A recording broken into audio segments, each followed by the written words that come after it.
Exposure lock कर देता हूँ। एक्सपोजर लॉक करना है। एक्सपोजर मैं कर ओके चलो। सो फटाफट रिविजन। कल हमने रिजिड बॉडी डायनामिक्स के बारे में डिस्कस किया था। रिजिड बॉडी ऐसा बॉडी होता है जिसमें किसी भी दो पॉइंट्स को अगर चूज कर लो, उनके बीच में जो डिस्टेंस, उनके बीच का जो गैप है वो टाइम के साथ बदलता नहीं है। इसी से हमने ये कंक्लूड किया, ओके फाइन, अगर ऐसा है तो वेलोसिटी ऑफ अप्रोच या separation between the two particles will always be equal to zero. फिर इस सबको ये भी पता चला कि किसी एक पार्टिकल के रेस्पेक्ट में रिजिड बॉडी में बाकी जितने सारे पॉइंट्स, जितने सारे पार्टिकल्स हैं, सब लोग सर्कल में घूमते हैं और सबका एंगुलर वेलोसिटी क्या होगा, सेम, राइट। उसके बाद हमने ये कंक्लूड किया कि नहीं ठीक है, रिजिड बॉडी अगर मूव करेगा तो तीन ऑप्शन है, तीन केसेस हम डिस्कस कर सकते हैं। Three types of motion of rigid body. पहला क्या है, प्योर ट्रांसलेटेड मोशन। देखा जाना, एक एक्सिस फिक्स कर लो, जब तक उस एक्सिस का ओरिएंटेशन चेंज नहीं होता तब तक वो बॉडी क्या करता है, इट परफॉर्म्स प्योर ट्रांसलेशन। और उसका डेफिनेशन क्या है कि every point of the rigid body covers the same amount of displacement in the same amount of time, which means the velocity will be same, which means the acceleration will be same, right? Okay. So the next is pure rotational motion. Next जो topic हम discuss करेंगे वो क्या है, that is pure rotational motion. तुम्हारे सामने एक rigid body देख रहे हो, आर्बिट्रेरी शेप साइज का, और इसके थ्रू हमें एक्सिस, ये जो है दिस इज हमारा एक्सिस। बिकॉज ऑब्वियस है ना, अगर कोई चीज घूमेगा तो एक पर्टिकुलर एक्सिस के अबाउट गोल घूमेगा, इज दैट क्लियर? तो ये एक्सिस है और ध्यान से देखो, ये जो एक्सिस है ये सीलिंग के साथ फिक्स्ड है। The axis is not moving. Sir axis move कर सकता है क्या? गाड़ी के चक्के का एक्सिस वो तो मूव करता है, चक्का गोल घूमता है, एक्सिस भी क्या करता है, आगे मूव करता है। सो ट्राई टू अंडरस्टैंड, अलग है। यहाँ पर हमारा जो एक्सिस है वो फिक्स्ड है, जैसे कि सीलिंग वाला फैन, इसका जो ऊपर वाला एक्सिस है वो सीलिंग के साथ क्या है, फिक्स्ड है। Is that clear? And this entire rigid body, that is this fan, is rotating about that axis. ठीक है, मैंने वही केस लिया है, ध्यान से देखो, यहाँ पर हमारे पास एक rigid body है, ये हो गया हमारा axis. Is that clear? And this rigid body is rotating with an angular velocity of omega. गोल घूम रहा है, जैसे फैन गोल घूमते हैं, ये भी गोल घूमता है। Is that clear? हमने क्या किया? What we have done is that we have located an ith particle in this rigid body. MI हमने एक सिंगल पार्टिकल चूज किया। ध्यान से सुनना, मैं क्या कह रहा हूं, मैंने क्या चूज किया, एक एमआईएथ पार्टिकल चूज, ठीक है।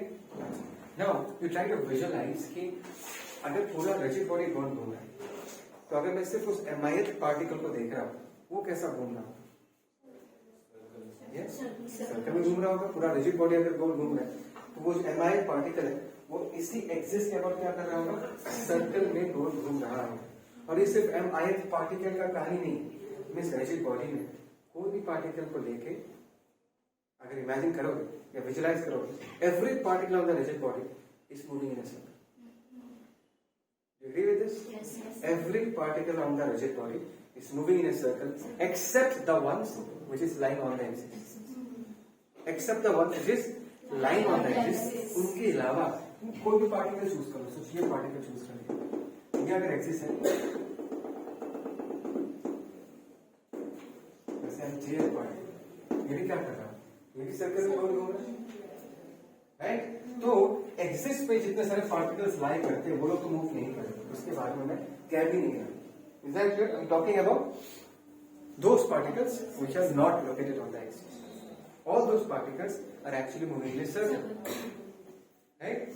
And if you see their circles properly, चाहे हमारा ये सर्कल हो चाहे ये सर्कल हो, हर सर्कल का जो सेंटर है it lies on the axis. हर एक सर्कल का जो सेंटर है it lies on the axis. हर एक पार्टिकल एक ही एक्सिस के अबाउट गोल घूम,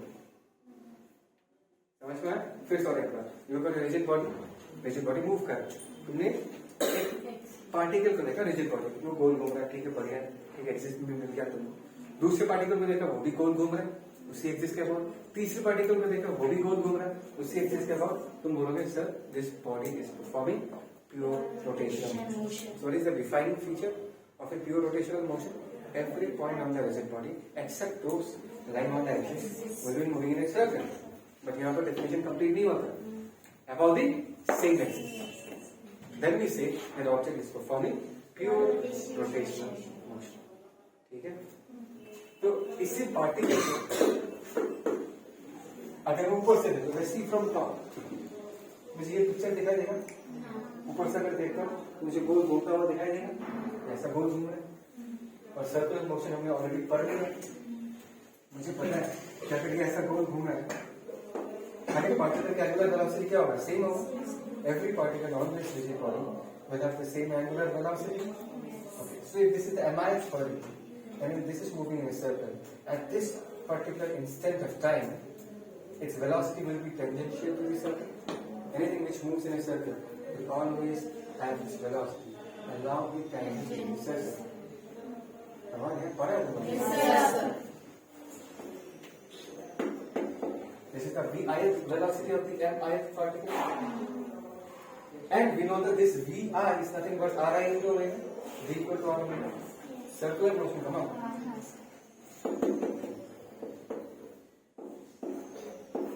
समझ रहे हो मैं क्या कह रहा हूँ? ठीक है? Exactly. तो यहाँ पर मैंने ओमेगा माना, अगर यहाँ पर अल्फा होगा, अल्फा पता होगा? Angular acceleration. तो हर एक पार्ट अल्फा क्या है? ओमेगा अगर बदलता है टाइम के साथ, तो alpha is the rate at which omega changes. Acceleration is nothing but rate of change of velocity, and angular acceleration is the rate of change of angular velocity. ठीक है, तो यहाँ पर जैसे ओमेगा बनाया तो क्या बनाते हैं, अल्फा बनाते हैं, और इस पार्टिकल का टेंजेंशियल एक्सीलरेशन क्या होता है, आर अल्फा. रेडियल एक्सीलरेशन क्या होता है, क्या सन्नाटा. There are two kinds of acceleration when a particle moves in a circle. One acceleration is always present. उसका जवाब नहीं दे पा रहा. सेंट्रीफ्यूगल एक्सेलरेशन, बिना सेंट्रीफ्यूगल एक्सेलरेशन का कोई भी पार्टिकल सर्कल में घूम नहीं सकता. टेंजेंशियल जीरो हो भी सकता है, नॉन जीरो भी हो सकता है. टेंजेंशियल मतलब along the tangent. Come on यार, टेंजेंट वाला एक्सेलरेशन स्पीड बदलता है, सेंट्रीफ्यूगल एक्सेलरेशन वेलोसिटी का डायरेक्शन बदलता है. या तुम ऐसे भी कह सकते हो, वेलोसिटी का डायरेक्शन बदलने के कारण जो एक्सेलरेशन आता है वो रेडियल एक्सेलरेशन, और वेलोसिटी का जो मैग्नीट्यूड बदलता है वो किसके लिए है, वो टेंजेंशियल एक्सेलरेशन के लिए. ऐसे क्यों देखना मुझे पढ़ा होगा ना सर्कुलर मोशन में एक्सेलरेशन. डराओ मत, वो सब चाहिए क्लियर. यहाँ नहीं चाहिए, मैं बस बता के रखा हूँ. देखो जब तुम इस पिक्चर को देखोगे तो क्लियर पिक्चर दिमाग में सेट होना चाहिए.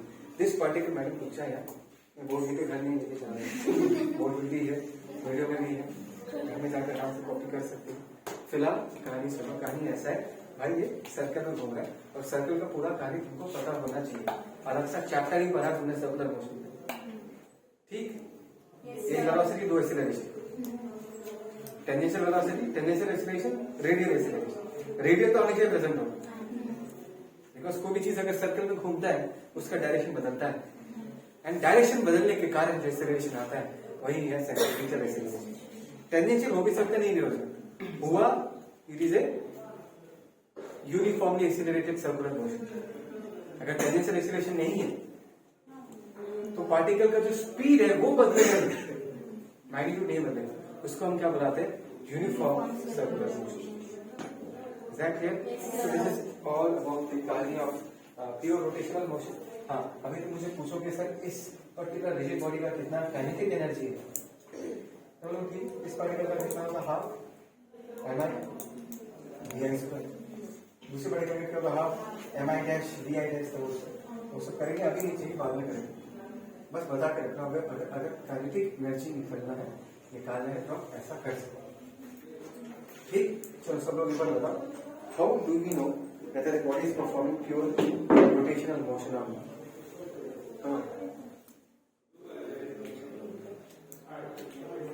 कैसे देख रहा हूँ, अभी तो पता है हम क्या हो रहा है.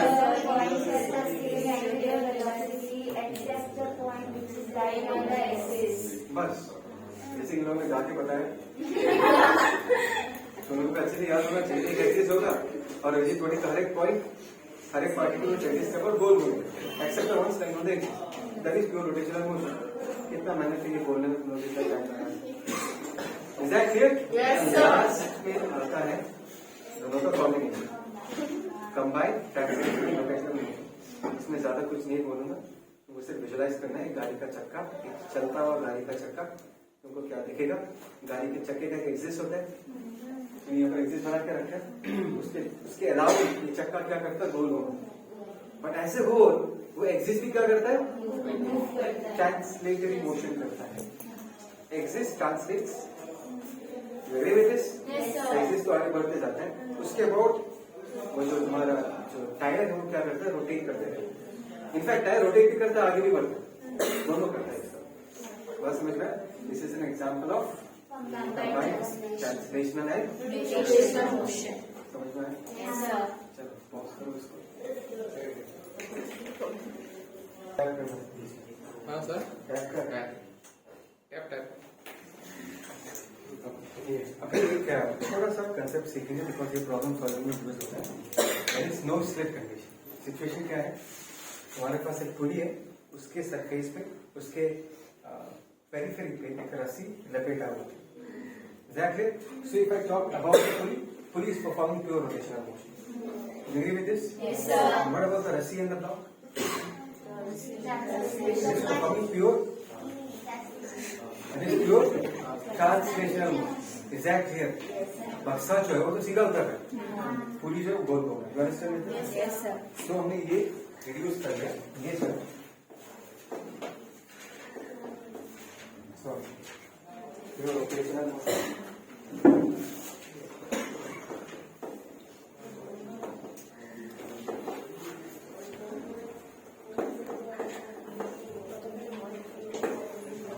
और ये जो रस्सी जो है, रस्सी या बक्सा जो भी है,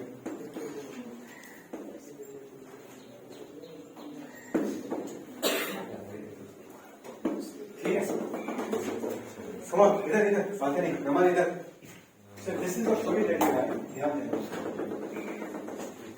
And let us say रस्सी को मैंने थोड़ा सा अलग से बनाया, बिकॉज ये रस्सी पुली की जगह के साथ कॉन्टेक्ट में।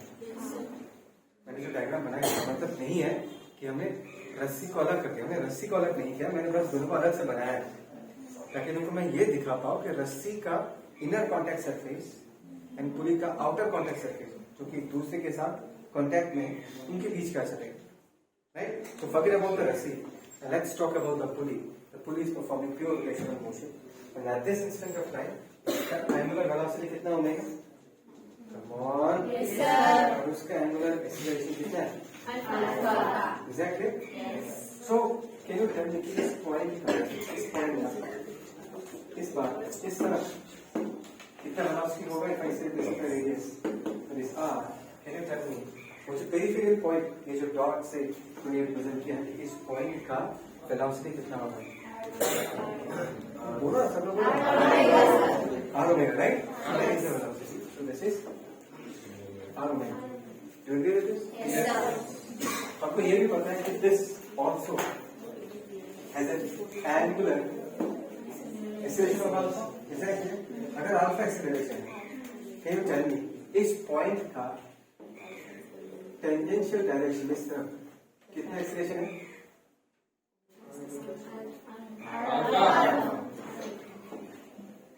मजाक नहीं, ठीक है? क्या होगा?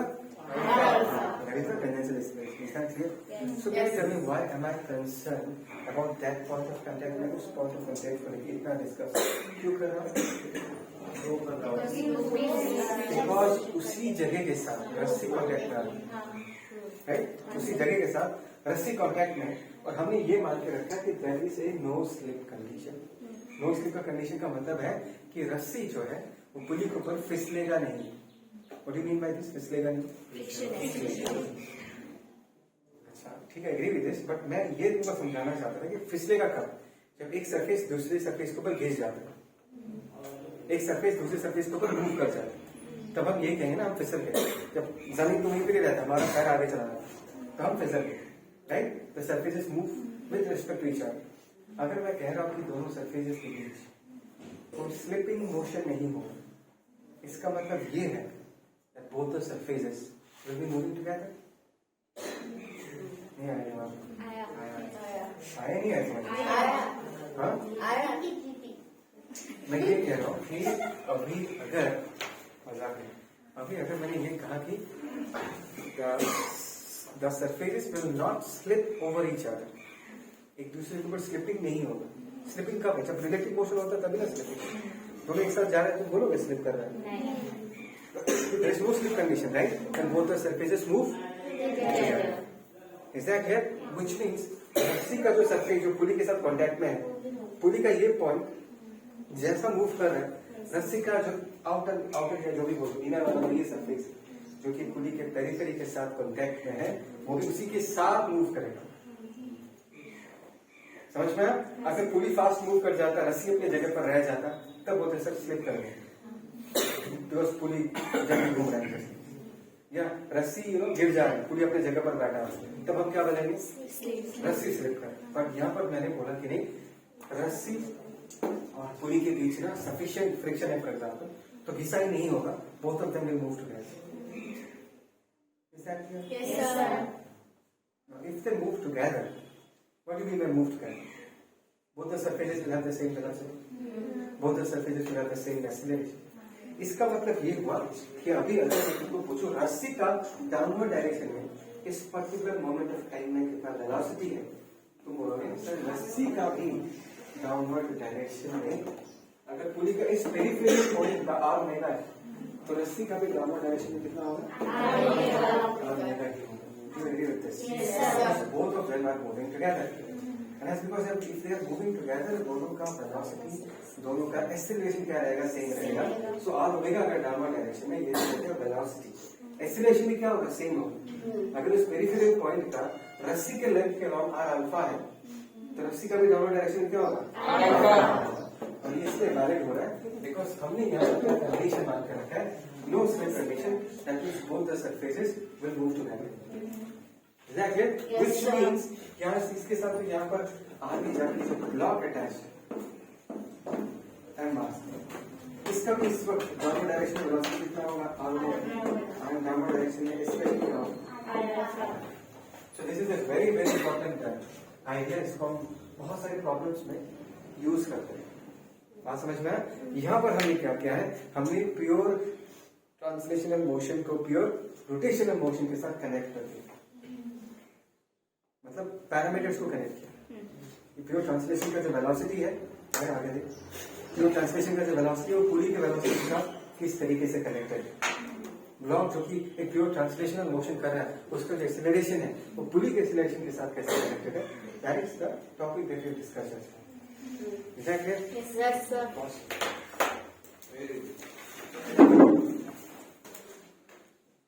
ठीक है,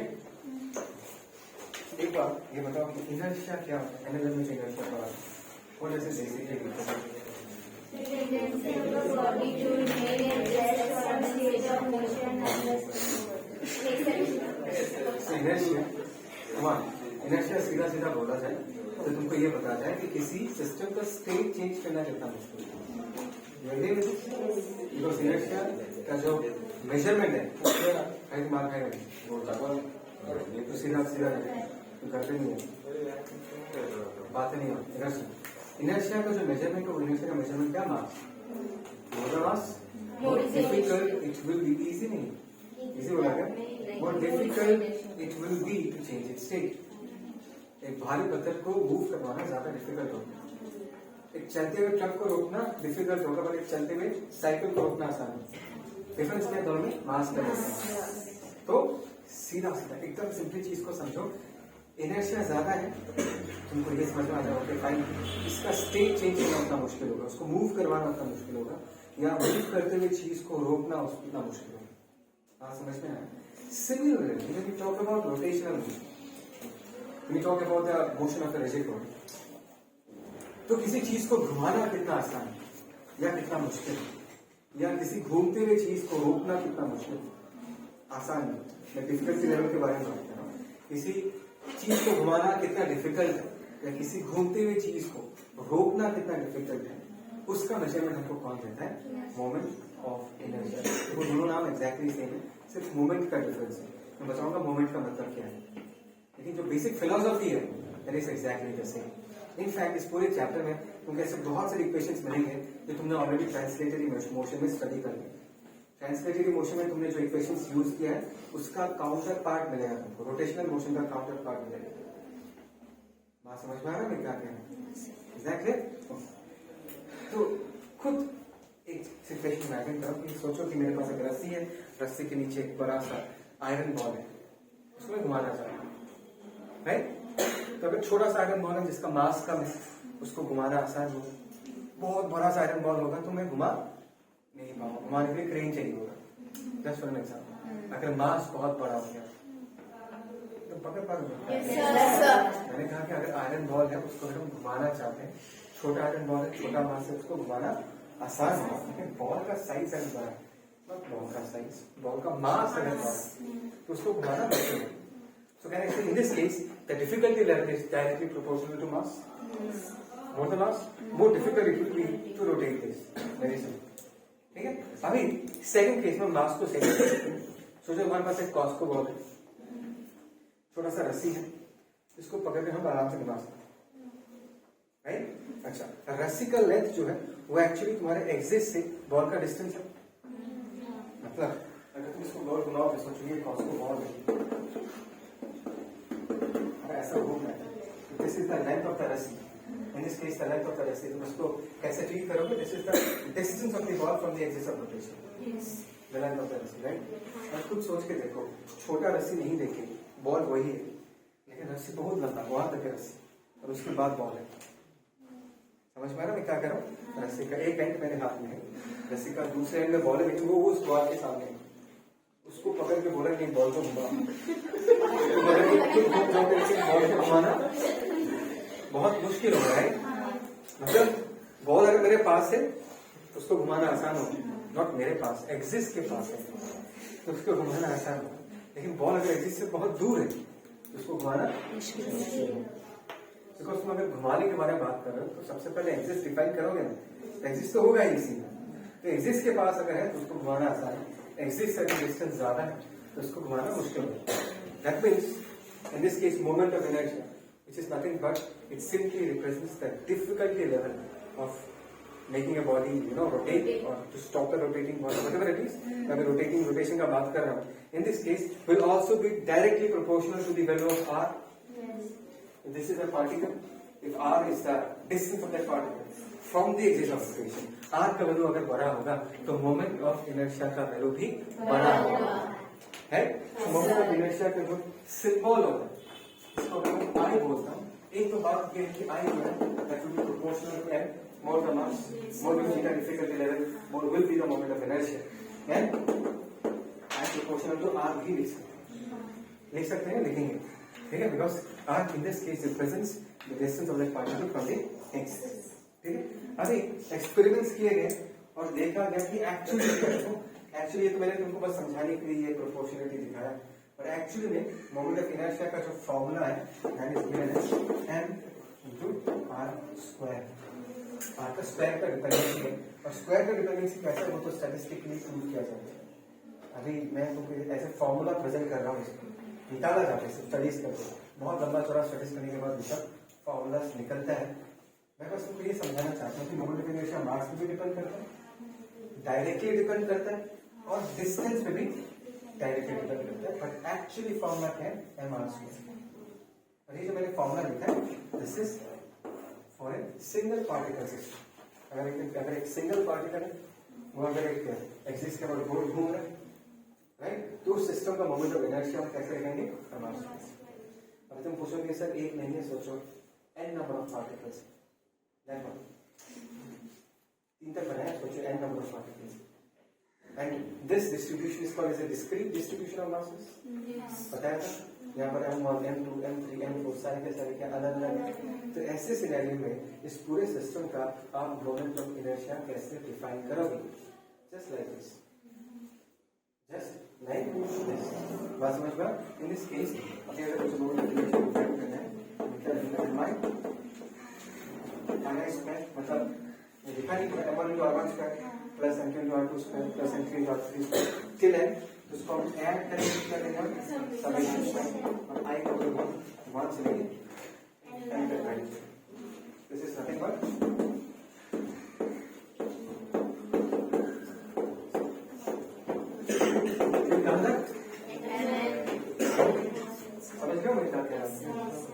सिंपल था। तो क्या सीखा तुमने? इनर्शिया ट्रांसलेशन मोशन में जो काम करता है वही duty moment of inertia rotational motion में करता है, राइट?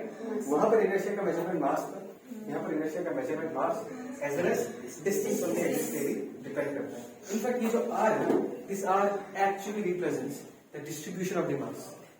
बिकॉज मैंने बताया था जब तक हमने सेंटर ऑफ मास तक स्टडी किया, हमने मास कैसे डिस्ट्रीब्यूटेड है उस पर कभी ध्यान दिए ही। हर बार हमने सारे मास को सेंटर ऑफ मास पे कंसंट्रेट कर दिया। We have not never talked about the distribution of mass. और पहले क्लास में मैंने तुम्हें ये बताया था, फोर्स कहाँ लग रहा है वो इंपॉर्टेंट है, मास कैसे डिस्ट्रीब्यूटेड है वो इंपॉर्टेंट है। बात समझ में आ रहा है? सोचो तुम्हारे पास एक फिक्स्ड अमाउंट ऑफ मास है, उससे तुमने एक स्फीयर बनाया, उससे तुमने एक क्यूब बनाया और दोनों में सेम फोर्स लगाया, दोनों का मूवमेंट एक जैसा नहीं हुआ। बात समझ में आ रहा है मैं क्या कह रहा हूँ? दोनों अलग हो सकता है कि मैं अलग अलग जगहों पर फोर्स लगा रहा हूँ। Is that clear? तो ऐसे कहानियों में मास का डिस्ट्रीब्यूशन भी इंपॉर्टेंट है। मास कितना है वो तो हमेशा इंपॉर्टेंट है, लेकिन मास एक्सिस के चारों तरफ किस तरीके से डिस्ट्रीब्यूटेड है वो भी इंपॉर्टेंट है। दैट इज द रीजन हमारे फॉर्मूला में एम के साथ साथ आर का भी डिपेंडेंसी आ गया। That clear? सो ये single particle, multiple particle, next में क्या बोलूंगा? Yes, moment of inertia for continuous distribution. तो देखना ठीक है। This is for continuous bodies, formula will remain the same, कुछ चेंज नहीं होगा।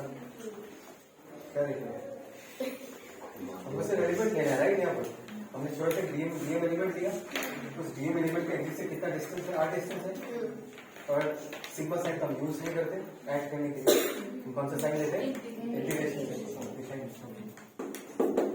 इंटीग्रेशन ओवर प्रॉब्लम करेंगे तो और क्लियर हो जाएगा। कंटीन्यूअस बॉडीज से हम कैसा मोमेंट ऑफ इनर्शिया निकालते हैं, बट ये चीज नया नहीं है तुम लोगों के लिए। सेंटर ऑफ मास में भी तुमने देखा फॉर्मूला से, तो वैसा ही फॉर्मूला। ठीक है, एक छोटा सा क्वेश्चन अटेम्प्ट कर लेते हैं, एक चीज समझाना चाहूँ। एम तो दो पार्टिकल्स बीच का डिस्टेंस लेते हैं और मैंने उनको 3 एक्सिस नहीं रखा, 3 axis, axis 1, axis 2, axis 3, right? और मैंने पूछा कि तीनों एक्सिस का मोमेंट ऑफ इनर्शिया क्या है? अच्छा, मोमेंट ऑफ इनर्शिया क्या है पहले वो निकाल देते हैं। अच्छा, moment of inertia the first axis क्या होगा बता? In case of the first axis, M2 is lying on the axis, M1 is also lying on the axis. So दोनों के लिए R का वैल्यू क्या होगा? 0। तो मोमेंट ऑफ इनर्शिया क्या है? 0। Physically tell me, moment of inertia 0 आने का मतलब क्या है? अगर ये एक्सिस है, उसे वही पार्टिकल्स है, उसको घुमाओगे कैसे? मैंने बोला था एक्सिस में जो पार्टिकल्स लाइक करते हैं वो गोल नहीं होता। तो ये भी तो वही हो गया ना कि M1 M2 जो है वो एक्सिस 1 पे लाइक कर रहा है, तो नहीं हुए। एक्सिस के चारों तरफ जो पार्टिकल्स है वो लोग इसे मूव करते हैं। ऐसा क्लियर? इमेजिन कर रहे हो मैं ऐसे घुमाना चाहता हूँ, ऐसे घूमेगा। अभी अगर मैं तुमको पूछूं what is the moment of inertia for the second axis, बोलोगे सर देखो ये सेकंड एक्सिस है, इसके ऊपर आप सिस्टम को ऐसे मूव करवाना चाहते हो, try to feel the movement. कैसे मूव करवाना चाहते हो? एक पार्टिकल इधर पे, दूसरा पार्टिकल इधर पे, ऐसे घुमाना चाहते हो। दिस इज द एक्सिस, ऐसे घूमेगा। दिस इज M2, M1 इस एक्सिस पे, मैं शोल्डर इधर एक्सिस, इसके ऊपर ऐसे घुमाना चाहता हूँ। किस एक्सिस के ऊपर घुमाना? फिर से सोया। देख मेरा कोई लॉस नहीं है, finally it's your loss, that is the reason मैं तेरे को बोल रहा हूँ। रोज सोता है मतलब रात में क्या करना है? कभी कभी ठीक है, आई एग्री विद दैट, होता है, मेरा भी कभी कभी होता है, रात को नींद नहीं हुआ, थक गया तो सो गया। रोज कंसिस्टेंटली कैसे चलता है? पीछे वाला space chair, wooden chair taking बैठ के सही है। चलो देखो इनकी जॉब है वो moment of inertia of this second case, feel आया कैसे घुमा रहा है? तो सिस्टम का मोमेंट ऑफ इनर्शिया क्या होगा? कुछ नहीं, बस एक्सिस पे ही लाइन करता है। और M2 का वैल्यू देता हूँ, डिस्टेंस क्या है? सिंपल। अभी let's say the centre of mass यहाँ पर लाइन करते हैं, let's say this distance is R1 and this distance is R2। Centre of mass third axis जो है इसके बाद अगर हम घुमाना है, मतलब ऐसा इमेजिन करके ऐसे घूम, ठीक है, किस तरीके से घुमाना चाहते हो उसमें डिपेंड करेगा ना मोमेंट ऑफ इनर्शिया। बिकॉज ऐसा एक्सिस चूज करोगे तो मास का डिस्ट्रीब्यूशन अलग है, बीच वाला एक्सिस चूज करोगे तो मास का डिस्ट्रीब्यूशन फिर से क्या हो गया, बदल गया, तो मोमेंट ऑफ इनर्शिया का वैल्यू भी क्या हो जाएगा, बदल जाएगा। फील आ रहा है कैसे? It's all based on the distribution of mass. If you change the axis, the way the mass was distributed will also change. So accordingly, the moment of inertia will also change. Is that clear? Yes, sir. Very simple, I think.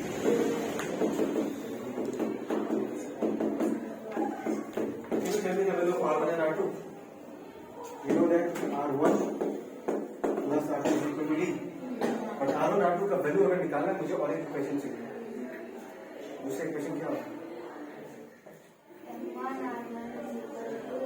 Distance from center of mass is always inversely proportional to mass. Come on, यार पढ़ाया था। Center of mass will be located closer to the area mass. वहाँ से ही तो m into r का product क्या होगा? Constant. Where r is the distance from center of mass. अगर पढ़े हो ना, r1 क्या है? Distance of m1 from c1. r2 क्या है? Distance of m2 from c1. तो हम क्या लिख सकते हैं?